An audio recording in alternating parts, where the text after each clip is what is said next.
All right, guys, this is going to be one of the longest sections, so definitely pay attention and take some notes. So, in this section, we're going to be going over a product search live. We're going to be going over the results. I'm going to show you how I organize and sort my data so I can quickly and efficiently go over these scans.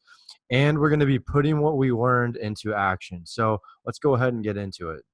Okay, so in order to get to the product search, we just click on product search and then we're going to click view data and it's going to pull up another tab. I've already done that. And as you can see, I have 433 items. Now, I normally don't have this many, but it's been about a day since I've looked at my tactical arbitrage. Usually I don't go that long.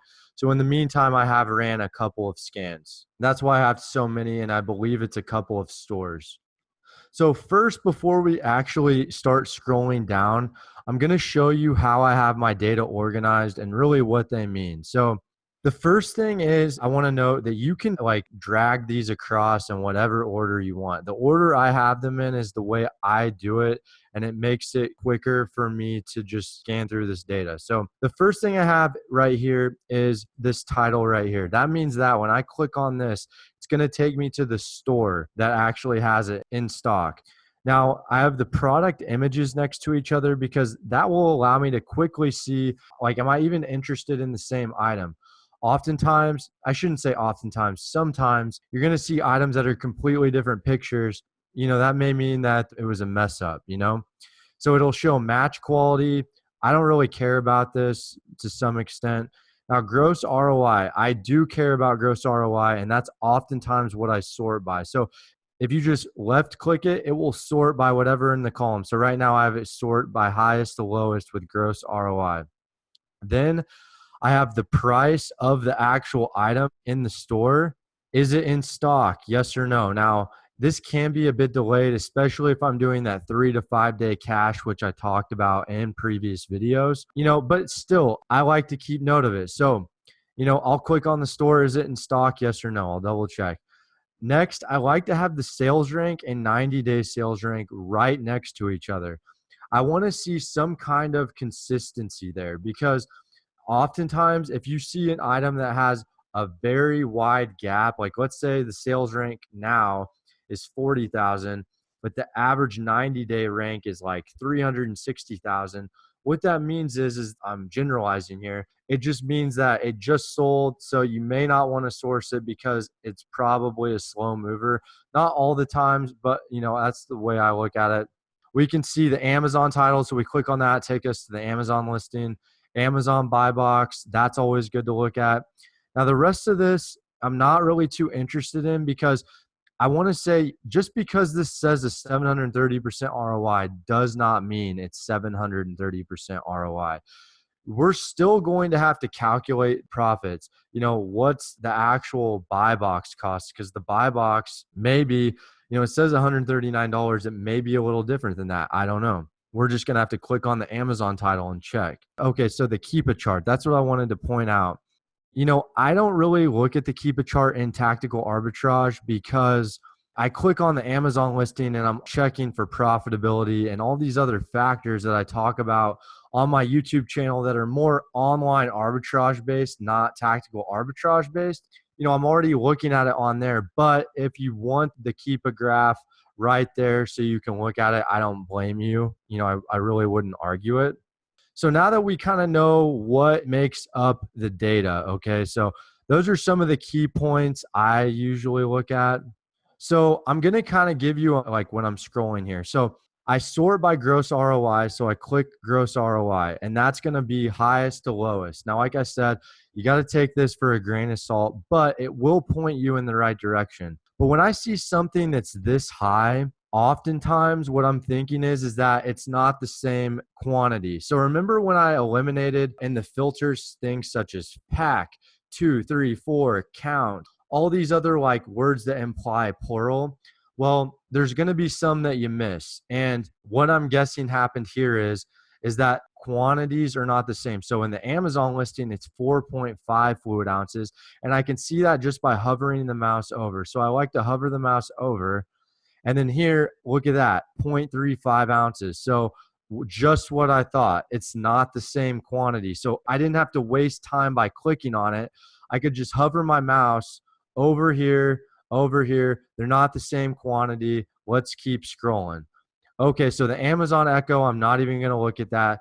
Calvin Klein, the reason why I'm not even going to look at this, guys, is one, it's 517%. Anytime you get kind of liquids and it's this high amount, I already know that they're probably going to be different, even though I can't click on it. Another thing is I know I'm gated in Calvin Klein. I don't have any, there's no point of me wasting my time with that. This is going to be the same scenario, guys. So I'm just kind of scrolling down. Amazon Echo, I can't sell an Amazon Echo. Same thing with the Calvin Klein, a lot of Calvin Klein. I actually scanned a beauty store.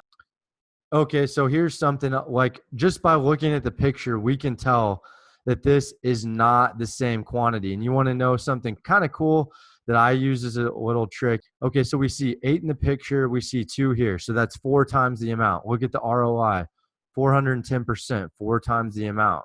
Okay, so these two, once again, we have the pictures right next to each other. So the pictures, they don't even match. So we're just going to keep scrolling down. And oftentimes I won't really see any matches until about, the maybe under the 300% mark. Okay, guys, now here's something I want to point out. I would be intrigued about this because, okay, these are the same product, it looks like, but they're different colors. So I'm going to talk about 2 things that I've not yet gotten to, but I want you guys to make note of this. So I have an Excel sheet pulled up right here.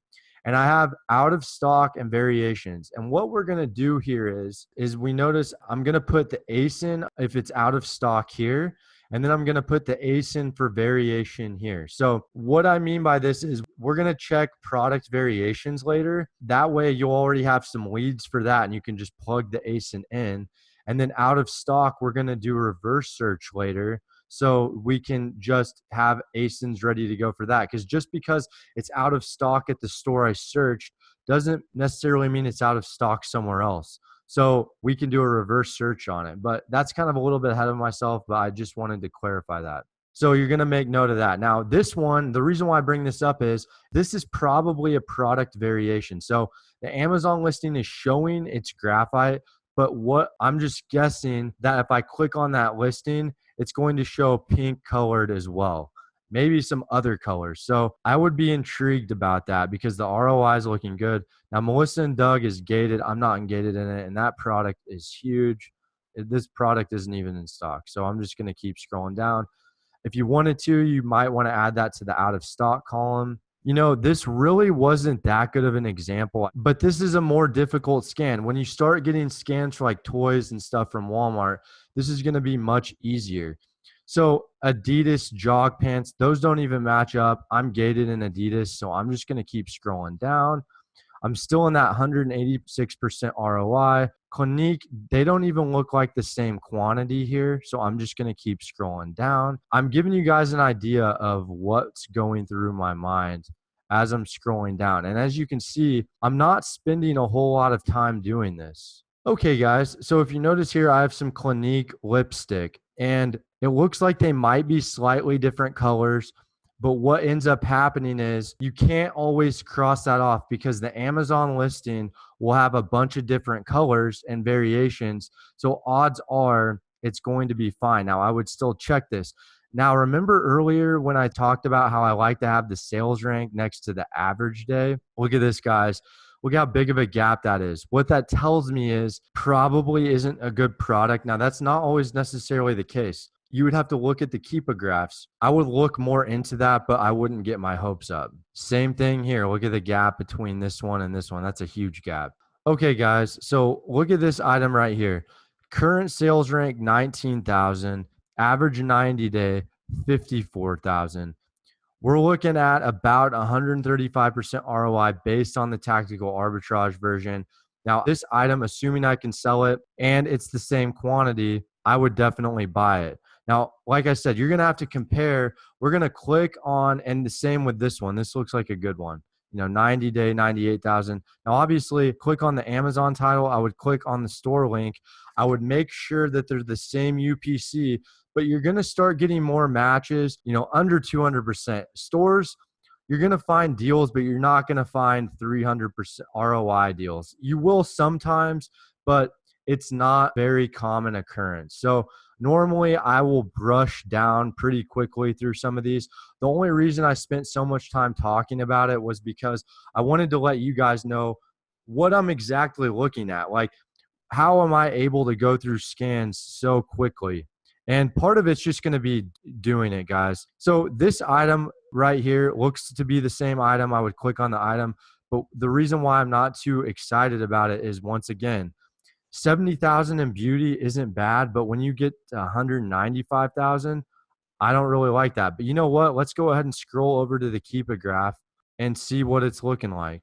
So, like I said, I'm just going to glance at the Keepa. Okay, it's been having some sales. This product isn't bad, actually. It's definitely had some sales. Like I said, if you guys don't know how to read Keepa, you're going to have to learn that. But this product is not bad as I thought it was.